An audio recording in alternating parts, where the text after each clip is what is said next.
संसद सचिवालयका कर्मचारीले घर पाए काज बिदा लिँदै भत्ता बुझेको खुलासा। 344 जना कर्मचारीले भत्ता लिएको सचिवालय स्रोतको भनाई। अपेक्षित आर्थिक समृद्धि र विकासको प्रगतिका लागि समन्वयात्मक रूपमा सक्रिय हुन सबै मन्त्री र सचिवलाई प्रधानमन्त्री ओलीको निर्देशन। संक्रमणकालीन न्याय टुङ्गो नलाग्नुमा राजनीतिज्ञ नै दोषी रहेको नेकपा अध्यक्ष दाहालको भनाई। काठमाडौँ उपत्यकाभित्र सञ्चालित अधिकांश पेट्रोल पम्पहरू जोखिमपूर्ण। सघन बस्ती, सडक छेउ र घरमै टाँसिएका पेट्रोल पम्पहरू थप खतरनाक। सिरिया सरकारले गत मे महिनामा इदलिब शहरमा क्लोरिनयुक्त रासायनिक हतियार प्रयोग गरेको अमेरिकाको आरोप। र नेपाल क्रिकेट संघको साधारण सभा आज सुरु हुँदै नयाँ नेतृत्व चयनका लागि भोलि निर्वाचन हुने। नमस्कार, कान्तिपुर डायरीका साथमा साथी दिवा र म इन्द्रलक्ष्मी। समाचार अब विस्तारमा। 2 महिना अघि गरेको कार्य सम्पादन सम्झौता अनुसार सरकारका काममा अपेक्षित उपलब्धि आउन नसकेपछि हिजो प्रधानमन्त्री केपी शर्मा ओलीले सोभियत संघ किन अघि बढेन हेक्का राख्नुहोस् भन्दै कम्युनिस्ट सत्ता ढलेको इतिहास मन्त्री र सचिवहरूलाई सम्झाउनु भएको छ। नयाँ आर्थिक वर्षको पहिलो समीक्षा बैठकमा हिजो प्रधानमन्त्री ओलीले सोभियत संघ असफल भएको कुरालाई पाठका रूपमा लिन आग्रह गर्नुभयो। प्रधानमन्त्रीको भनाई उद्धृत गर्दै बैठकमा सहभागीले भने, सोभियत संघमा पनि हामी आफ्नो देश आफै बनाउने लहर त चलेको थियो। यसलाई फेरि सुन्नुहोस्। सोभियत संघमा पनि आफ्नो देश आफै बनाउने लहर त चलेको थियो नि, तर विकास गरौँ भन्नेमा सबै जागरुक नहुँदा सफल हुन सकेन। हामीले त्यहाँबाट पाठ सिक्नुपर्छ। नेतृत्वको मात्रै मुख ताक्नुहुन्न। रुस सहितका धेरै देश मिलेर बनेको सोभियत संघ लक्ष्य अनुसार अघि बढ्न नसक्दा 1990 को दशकमा विघटन भएको थियो। विश्वभर कम्युनिस्टहरूको असफलताको उदाहरणका रूपमा सोभियत संघ विघटनलाई लिने गरिन्छ। प्रधानमन्त्री केपी ओलीले गत असार अन्तिममा मन्त्रीहरूसँग कार्य सम्पादन सम्झौता गर्नुभएको थियो। त्यसको आधारमा मन्त्रीहरूले सचिव र मातहत कर्मचारीसँग सम्झौता गरेका थिए। त्यस अनुसार प्रगति नभएको रिपोर्ट हिजोको समीक्षा बैठकमा आएपछि प्रधानमन्त्रीले असन्तुष्टि व्यक्त गर्नुभएको हो। उहाँले अर्थ मन्त्रालय समन्वय गरेर विकास निर्माणका काम गर्न मन्त्रीहरूलाई निर्देशन दिनुभएको छ। यसैबीच प्रधानमन्त्री ओलीले कार्यालय समयमा सामाजिक सञ्जाल नचलाउन निर्देशन दिनुभएको छ। उहाँको निर्देशन थियो कार्यालय आउने, दिनभरि फेसबुक चलाउने र ट्विटर चलाएर बस्ने गर्नु भएन। तपाईहरू पनि नचलाउनुहोस्, मातहत कर्मचारीलाई पनि नचलाउन निर्देशन दिनुहोस्। सामाजिक सञ्जालमा समय व्यतीत गर्दा कार्यालयका गम्भीर काममा ध्यान नपुग्ने उहाँले बताउनुभयो।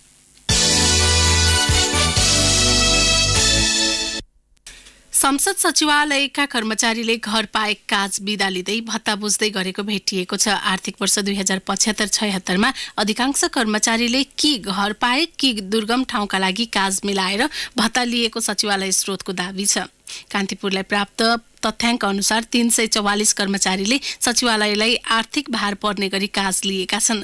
उनीहरूको काज भ्रमणका लागि सचिवालयले अघिल्लो आर्थिक वर्षमा 52 लाख रुपियाँ खर्चिएको छ। यो खर्चमा काज भ्रमणका लागि उनीहरूले लिएको यातायात भत्ता जोडिएको छैन। नियमअनुसार अधिकृत तहसम्मका कर्मचारीले हवाई र त्योभन्दा तलका लागि आवत जावत बस भाडा सचिवालयले नै बेहोर्ने गरेको छ। अधिकांशको निवेदनमा जिल्लाको वस्तुस्थिति बुझ्ने भन्ने बेहोरा उल्लेख रहेको हुने सचिवालयले जनाएको छ। काज लिने कर्मचारी बाजुरा, बजाङ, दार्चुला, अछाम, भोजपुर लगायतका जिल्लामा बारम्बार गएको सचिवालयको तथ्याङ्क छ। ती जिल्लामा संघीय संसदका कर्मचारीले काज लिएर जानै पर्ने कुनै काम नहुने पनि सचिवालय स्रोतको दाबी छ।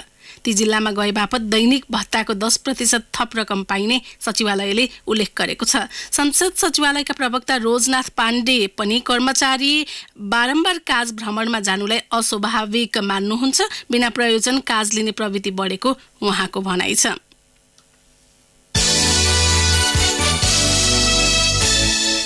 विस्तृत शान्ति सम्झौता भएको 13 वर्ष लागिसक्दा पनि संक्रमणकालीन न्याय टुङ्गो नलाग्नुमा आफू राजनीतिज्ञहरूकै दोष भएको भन्दै नेकपा अध्यक्ष पुष्पकमल दाहालले द्वन्द्व पीडितसँग पहिलो पटक सार्वजनिक रूपमा क्षमा याचना गर्नुभएको छ। राष्ट्रिय मानवाधिकार आयोगले शीर्ष नेता र द्वन्द्व पीडित बीच बुधबार गरेको अन्तर्संवादमा दाहालले द्वन्द्व पीडितलाई न्याय दिलाउन ढिलाइ भएकोमा क्षमा माग्नु भएको हो। पीडितको आक्रोश र वेदना सुनेपछि केही भावुक भएका उहाँले भन्नुभयो, अहिले पटक पटक बालुवाटारमा बसेर समीक्षा गर्दा गर्दा यसका लागि दोष हाम्रै हो भन्ने महसुस भएको छ। यसका निम्ति हामी नेतृत्वमा रहेका नाताले आत्मालोचित हुनुको अर्को उपाय मैले देखेको छैन। पीडितहरूको आक्रोशलाई सम्बोधन गर्ने क्रममा दाहालले द्वन्द्वकालमा भएका सबै जस अपजसको जिम्मेवार आफूले लिने बताउनु भएको छ। उहाँले भन्नुभयो, हिजो भएको जनयुद्धका सबै राम्रा नराम्रा कुराको नैतिक, व्यवहारिक र राजनीतिक जिम्मेवारी लिन्छु, मोर्चा छाडेर भाग्दिन। कतिपय साथी कता कता जानुभयो, म भागेको छैन। अन्तिम समयसम्म म तपाईहरूका पक्षमा लडिरहनेछु। दाहालले बोल्नु अघि द्वन्द्व पीडितले उनीमाथि सत्ताका लागि न्यायको सौदाबाजी गरेको आरोप लगाएका थिए।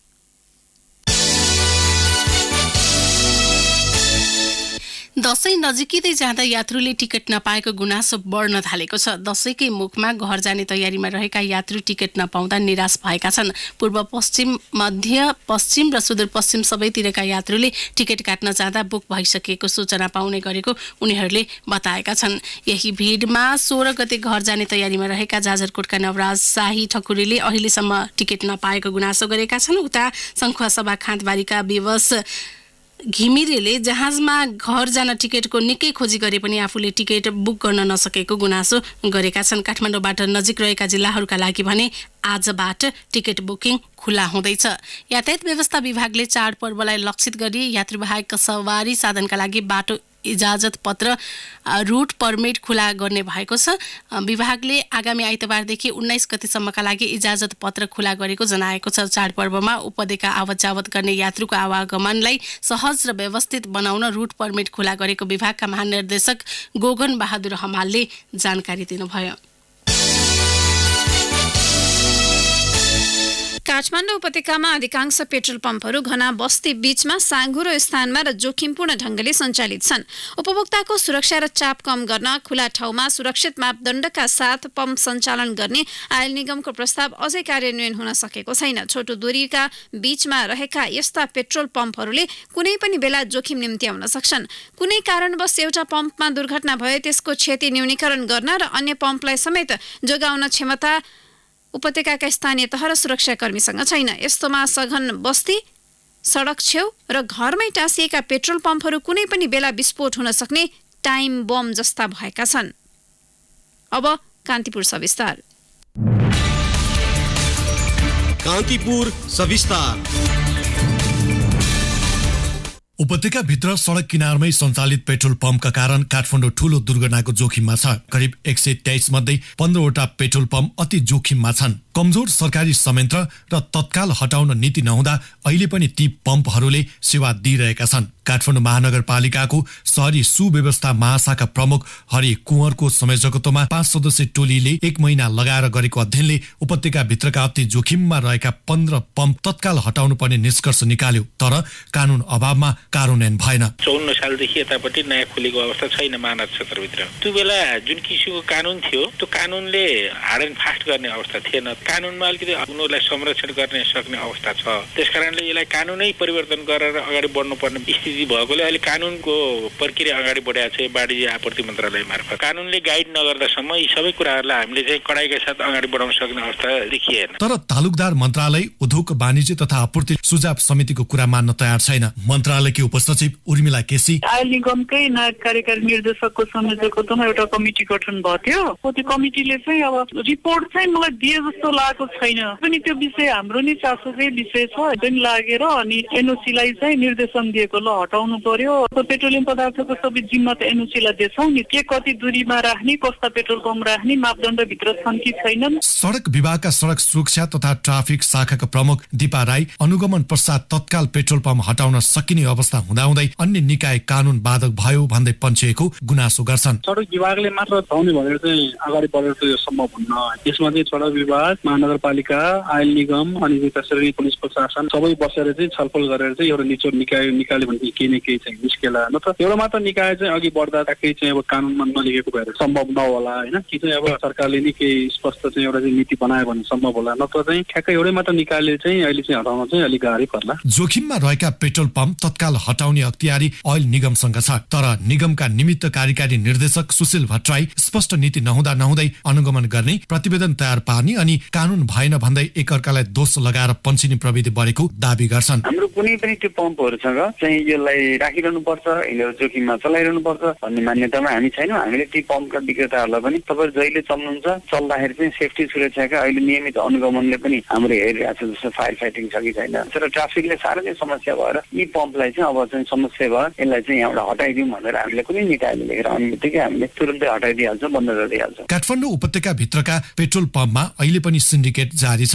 जोखिम न्यूनीकरण गर्न 2068 सालमा सुरक्षित मापदण्ड अनुसार काठमाडौँमा पम्प सञ्चालन गर्ने निगमको प्रस्ताव पम्प सञ्चालककै दबावमा रोकिएको थियो। आफ्नो पेट्रोल पम्प अति जोखिममा छ भन्ने कुरा व्यवसायलाई महसुस नभएको भने होइन। बालाजु स्थित कुपु धुपु पेट्रोल पम्पका सञ्चालक नवराज भट्ट। सडकले नै हिजो स्वीकृति दिएको हो र निगमले पनि स्वीकृति दिएको हो। हामीले यतिकै आफ्नो खुसीले राखेको पम्प होइन नि त। हामीले खामसारी गरौँ, विस्थापित भए पछाडि हटाए। हिजो 15 मिटर बायाँ र बायाँ काट्न पर्ने ठाउँमा 15 मिटर 18 मिटर काटियो। राज्यले नै स्वीकृति दिएर ल भौचलन गरेर खा भनेर यो लेखेर दिइसकेपछि अब हामीले युक्त गर्न पाइएला नि त भन्ने मात्रै हो होइन। व्यवसायले कसरी दादागिरी गर्न सकिन्छ र कि अब राज्यले छ ल यति जग्गामा चाहिँ दिएर चाहिँ सार भनेर दिनु पर्यो कि उसले, त्यो भयो भने हामी सार्न तयार छौँ के। काठमाडौँ महानगरपालिका, सडक विभाग, ओइल निगम जस्तै चिन्ता महानगरी ट्राफिक प्रहरीलाई पनि छ। काठमाडौँमा बढ्दो ट्राफिक जाम र बाटोमा रहेका अति जोखिमयुक्त पेट्रोल पम्पका कारण कुनै अप्रिय दुर्घटना घट्ने हो कि भन्ने चिन्ताले सताउने गर्छ भन्छन् महानगरी ट्राफिक प्रहरी महाशाखाका प्रवक्ता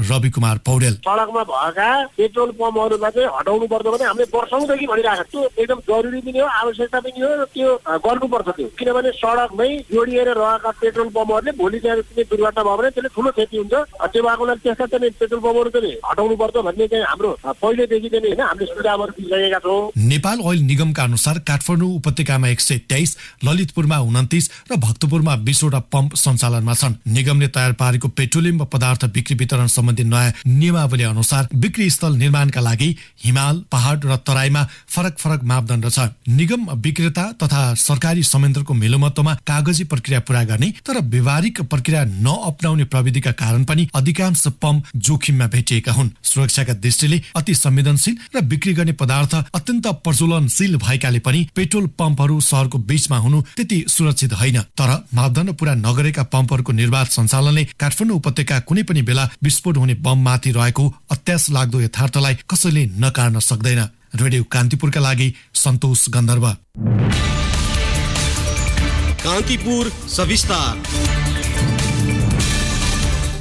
कान्तिपुर सविस्तारपछि कान्तिपुर डायरीमा अब ब्रेकको पालो।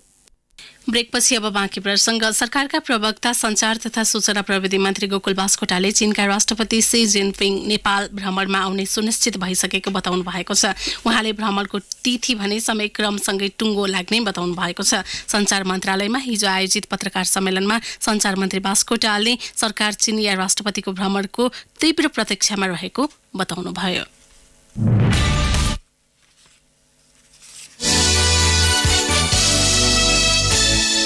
सडक भाँसिदा तातोपानी नाका बन्द भएको छ। चीनको न्यालमदेखि खासाको रमितेसम्मको सडक भाँसिदा दशैंको मुखमा पनि नाका सुनसान भएको हो। सडक मर्मत सुरु गरिएकाले सवारी साधनका आवागमन पनि ठप्प भएको छ। पहिरोले भाँसिएको मितेरी पुल न्यालम 40 किलोमिटर खण्डको मर्मत भइरहेको चीनिया प्रहरी अधिकारीले जनाएका छन्। 2072 सालको भूकम्प, 73 को भुटेकोसी बाढी र बर्खापछि पहिरोले क्षतिग्रस्त चीनको भूभागमा धमाधम काम भइरहेको छ। तातोपानी नाका बन्द गरेर अहिले मर्मत चलेको भुटेकोसी गाउँपालिकाका अध्यक्ष राजकुमार पौडेलले बताउनुभयो। अब केही समाचार संक्षेपमा। यस वर्ष असोज तेस्रो सातासम्म मनसुन सक्रिय हुने देखिएको छ। जल तथा मौसम पूर्वानुमान महाशाखाका वरिष्ठ मौसमविद वरुण पौडेलले मनसुनी गतिविधि बाँकी भएकाले गत वर्षमा जस्तै यस वर्ष पनि मनसुन लम्बिने बताउनु भएको हो।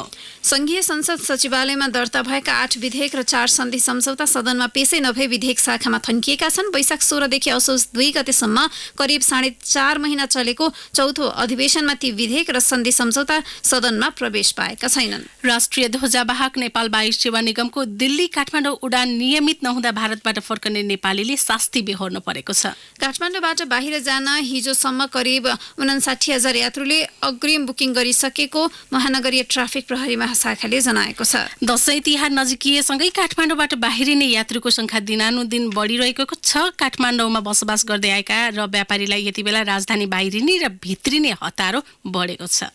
नेपालका लागि भारतीय राजदूत मनजीव सिंह पुरीले भारत सरकारले केही समयअघि गरेको संविधानका 2 धारा 370 र 35A खारेजी संवैधानिक रूपमा ठिक रहेको दावी गर्नुभएको छ। नेपालका लागि चिनिया राजदूत हौ यान्छीले चीनले अन्य मुलुकमा कहिले विचार निर्यात नगर्ने बताउनु भएको छ। सत्तारूढ दल नेकपा र चिनिया कम्युनिस्ट पार्टी CPC को सहकार्यमा भएको चिनिया राष्ट्रपति सी जिनपिङको विचार सम्बन्धी 2 दिने कार्यक्रमपछि मिडियाहरूमा भएको बहसमा आफ्नो ध्यान गएको उहाँको भनाइ छ।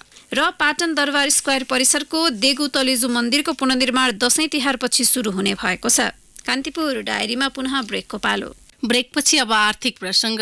चाडबाड नजिकिँदै जाँदा जहिले मूल्यवृद्धि हुने गरेको पाइएको छ। सरकारी नीति नियम फितलो बजार अनुगमन र अराजक व्यवसायीका कारण हरेक वर्ष बजार भाव बढेको हो। खुद्रा व्यापार सङ्घको तथ्याङ्क अनुसार चाडबाडको मुखमा हरेक वर्ष मूल्य आकाशिने गरेको छ। 3 वर्षको असोज महिनाको तुलना गर्दा 1 किलोमै 120 रुपियाँसम्म भाव बढेको देखिन्छ। नियमनकारी निकायबाट नाम मात्रको अनुगमन हुने गरेको उपभोक्ता कर्मीहरू बताउँछन्। राष्ट्रिय उपभोक्ता मञ्चका अध्यक्ष प्रेमलाल महर्जन भन्नुहुन्छ, हरेक वस्तुको मूल्य बढेको छ। सबै क्षेत्रमा उपभोक्ता ठगिएका छन्। अनुगमन भए पनि प्रभावकारी छैन। अब अन्तर्राष्ट्रिय प्रसङ्ग। सिरिया सरकारले गत मे महिनामा इदलिब शहरमा क्लोरिनयुक्त रासायनिक हतियार प्रयोग गरेको अमेरिकाले आरोप लगाएको छ। युद्ध अपराधमा सिरियाको बसर अल असद सरकार संलग्न रहेको आरोप लगाएको अमेरिकाले सिरियामा कैयौं अत्याचारका घटना भएको दावी गरेको हो। अमेरिकाका विदेश मन्त्री माइक पोम्पियोले मे 19मा असद सरकारले रासायनिक हमला गरेको पुष्टि भएको दावी गर्नुभएको छ। पोम्पियोका अनुसार अमेरिका सरकारले रासायनिक हमलाको पुष्टि गर्ने केही रिपोर्ट फेला पारेको छ। सन् 2017 र 18 को अप्रेलमा असदको सरकारले रासायनिक हमला गरेको ट्रम्प सरकारले यसअघि आरोप लगाएको थियो। सोही कारण बेलायत, अमेरिका र फ्रान्सले 3वटा रासायनिक हतियार केन्द्र नष्ट पारेको दावी गरेका थिए। सिरियामा सहयोग गर्ने रुसी 2 तेल कम्पनीमाथि समेत प्रतिबन्ध लगाउने अमेरिकाले निर्णय गरेको छ।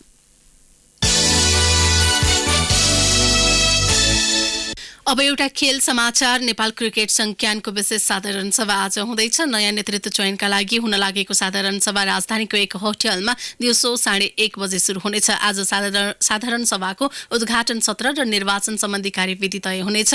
नयाँ नेतृत्वका लागि भोलि बिहान 8 बजेबाट निर्वाचन प्रक्रिया सुरु हुने जनाइएको छ। साधारण सभाको अनुगमनका लागि अन्तर्राष्ट्रिय क्रिकेट परिषद ICC का प्रतिनिधि पनि काठमाडौँ आइसकेका छन्। अब मौसम सम्बन्धी जानकारी। मुलुकका अधिकांश स्थानमा सामान्य बदली भई केही स्थानमा वर्षा हुने जल तथा मौसम पूर्वानुमान महाशाखाले जनाएको छ। मध्य र पश्चिमका क्षेत्रमा भारी वर्षाको सम्भावना रहेको महाशाखाको अनुमान छ। केही बेर अघि 17 डिग्री सेल्सियस मापन गरिएको काठमाडौँ उपत्यकाको अधिकतम तापक्रम आज 21 डिग्री सेल्सियससम्म पुग्नेछ। सूर्योदय बिहान 5 बजेर 53 मिनटमा भयो भने सूर्यास्त भरे साँझ 5 बजेर 57 मिनटमा हुनेछ। हवस्, त्यही प्रसङ्गसँगै कान्तिपुर डायरीको यो बुलेटिन यही सकिन्छ। साथी दिवा र म इन्द्रलक्ष्मी बिदा हुन्छौँ। नमस्कार। सूचना र मनोरञ्जनको संवाहक रेडियो राष्ट्रको रेडियो कान्तिपुर।